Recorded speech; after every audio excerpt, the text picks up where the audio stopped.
Thank you, Rochelle, for coming and meeting up with us. It's okay. I'm just going to make sure we've got all the right information. So the name of the health facility you work at, is it Aligned Leisure? Yeah, and I work at the Cardinia Leisure, contract. So Cardinia contract. Is that the council area as well? Cardinia? Yeah, Cardinia. Yeah. And then your role is Leisure Centre Coordinator. Is that right? My role is actually Head of Customer Experience. Okay.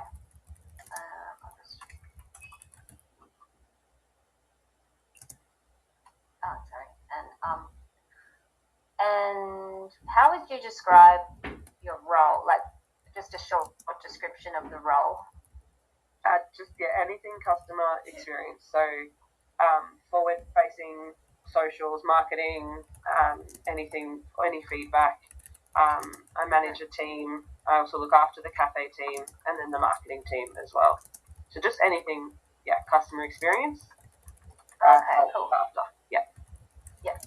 I might just launch into the first question if that's all right. So you've probably already read them, but identify the services, program, initiatives your facility currently has in place to support engagement and participation in physical activity for people with a disability. Yeah, so I wrote down some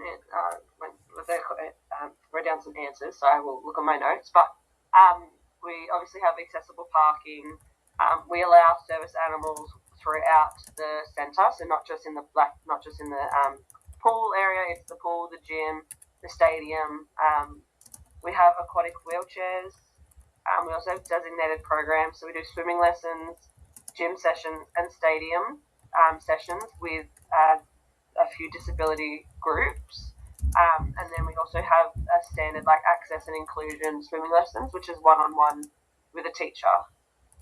Oh, that sounds great. And the next question is list the local disability user groups that utilise your facilities.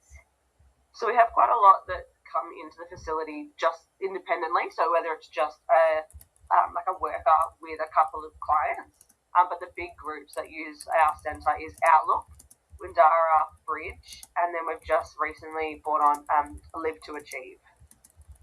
They're a new local group. Okay, I think next question.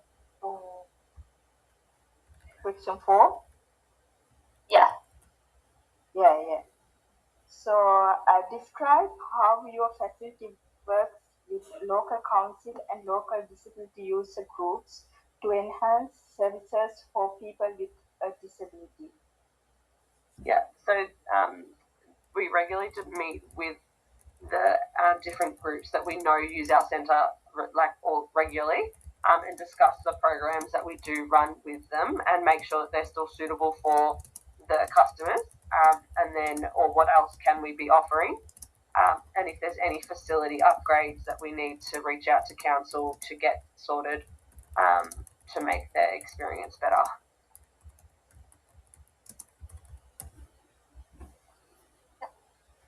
All right. Here's question 5. 5. Manoja. No. Only 4. I don't have. It's okay. Can you so is that you, Manoja? Yeah. Only. I thought I. Only no, you can ask. It's 4. Okay. Ask us. Okay. No, I don't have the questions. Only question 4. Rochelle, it's okay. Rochelle, can you suggest the preferred means of communication for people with a disability? So everyone is obviously different depending on their disability, but in my experience, our user group really enjoy the face-to-face conversations and correspondence. When they come into the centre and we're having that one-on-one conversation, their face just lights up. So that's what I experience as their preferred method. But I don't in terms of how our programs are sent to them. We send them on to the groups like Outlook and stuff, and they will send it to whoever they need to send it to in whatever way works best for them. But I find it's that face-to-face experience. Nice. Okay, I've got the next one. Can you outline the community priorities that have been identified for people with a disability accessing and engaging in your facilities? Yes, it's really important that they feel welcome and safe. As I said, we have a group that the Outlook group actually come in every Wednesday at the same time and every Friday at the same time. So we have a lot of our community members and stuff that they stick around for their coffee and tea, and a lot of them actually interact with all of the groups. It's just a really welcome space in our little foyer area. So I can see that makes them feel like they're appreciated as well. So that's probably the main priorities that we have, and obviously like a safe environment and one that's actually working for what they need it to do. But yeah, just feeling welcome and safe is probably the main priorities. Mm-hmm. Can you suggest how your facility can support people with a disability to enhance their skills in physical activity? Yeah, so we offer, as I mentioned earlier, we do offer the one-on-one services, and we also offer programs and group programs. We also offer free access for anyone who holds a companion card, which means that often it's just the client that's paying for entry, even if depending on whatever the companion, if it's a partner or if it's actually a support worker, they don't pay any entry. So that really helps financially, that they're not having to pay as well as pay their worker as well. So Ooh. yeah.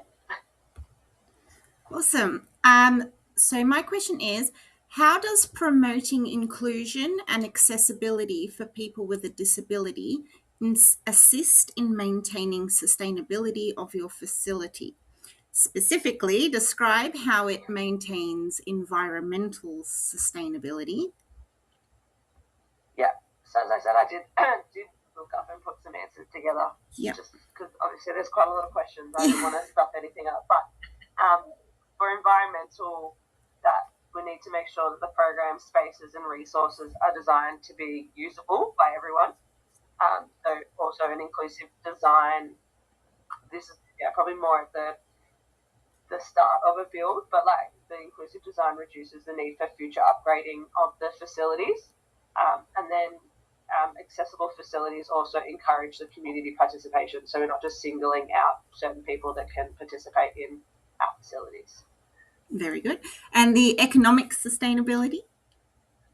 Yeah, so creating a space that everyone is welcome and can come to use our facility and services just is a long-term financial sustainability. So if everyone can use the space, well then it's at an economic advantage. Yep.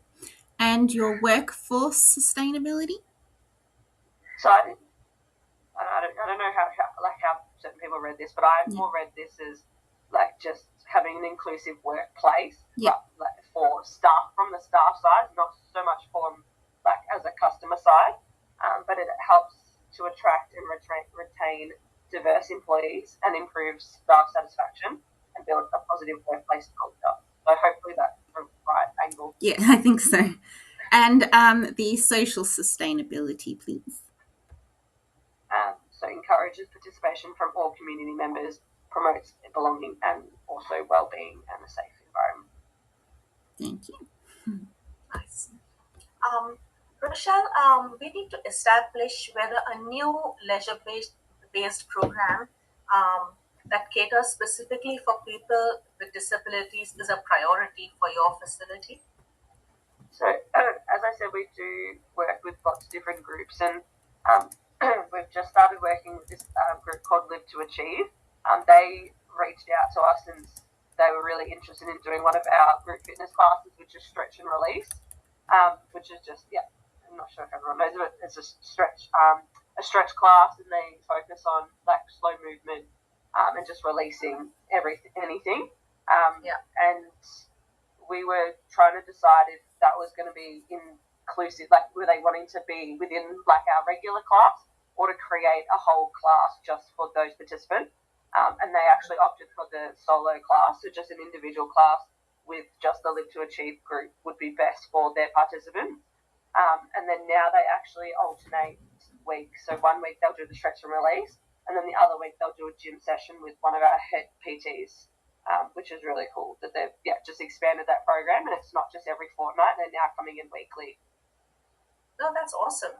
So, are there any issues that your facility may encounter when planning and implementing these community programs? Can we identify them? Yeah, there's quite a few. No, we're a busy centre, so it creates a loud environment that really sometimes doesn't suit a lot of customers with a disability. So that is limiting. Not a lot we can do about it, unfortunately. But if you come to the centre between 4 p.m. and 6 p.m. to go to the pool, you don't really have a spot in the water because there's just so many people, which then comes with its own limitation. We only have 2 aquatic wheelchairs, so although we've got them, which is great, we only have 2. So often we'll have a need for more than 2 at one time, especially if there's people that want to do like our aqua aerobics classes in the mornings, and we only have the 2 wheelchairs. It does limit that. We've only got 1 full accessible full-on change rooms with like a hoist and everything. With an MLAC key, we only have the 1, which I guess we can be grateful we've got 1, but obviously that then limits it as well.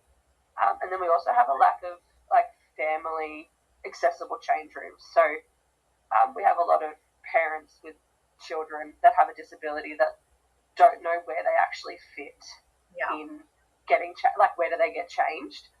So we kind of lack in that area as well, unfortunately. So mainly it's resources. Yeah.